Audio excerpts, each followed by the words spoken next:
Vetpleintjies vir God.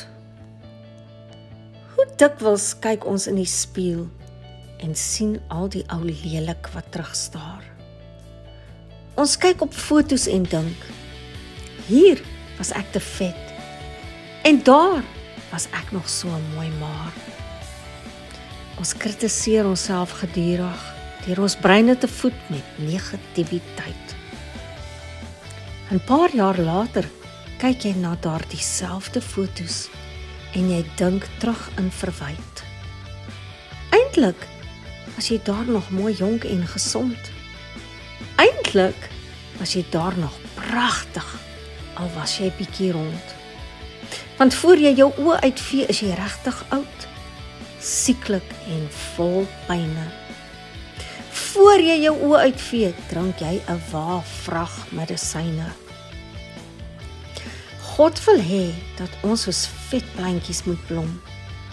Deur die droë tye staan die vetpleintjie vasgeanker soos gom.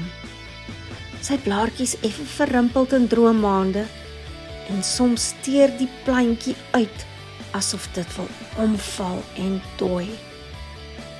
Maar wanneer dit reën, dui sy blaartjies uit en dit is asof die plantjie ontdooi. Hy raak weer spoggerig en mooi. Hy blom weer al het hy gedink, hy gaan nie die wêreld se aanslag oorleef. Ons is mos na God se beeld geskape. Juis daarom moet ons onsself aanvaar en voluit leef. God wil hê dat ons positief moet kyk na onsself in die droë tye. Blom soos die vetpleintjie en vasgegom staan, want dit lok die bye.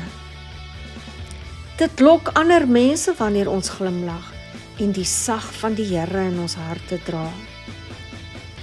Ons kyk ook dan anders na onsself, want ons blom van binne. Vet of maar, mooi of lelik, ons verdra.